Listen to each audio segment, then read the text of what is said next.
பார்க்க போகிறோம்.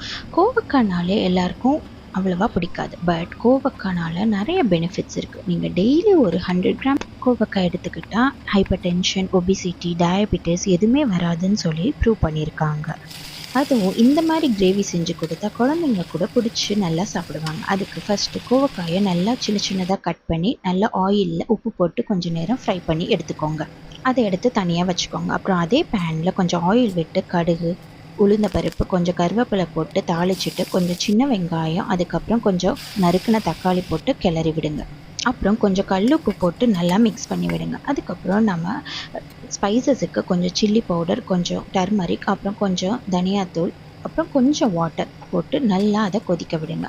அதுக்கப்புறம் ஒரு 5 நிமிஷம் கொதிச்சதுக்கப்புறம் அதில் நம்ம ஃப்ரை பண்ண கோவக்காயை போட்டு நல்லா மிக்ஸ் பண்ணி நல்லா குக் பண்ணுங்கள். ஒரு 10 மினிட்ஸ் குக் ஆனதுக்கப்புறம் கடைசியாக கொரியாண்டர் லீவ்ஸ் கொஞ்சோண்டு போட்டு இறக்கி வச்சுட்டா கிரேவி ரெடி. இது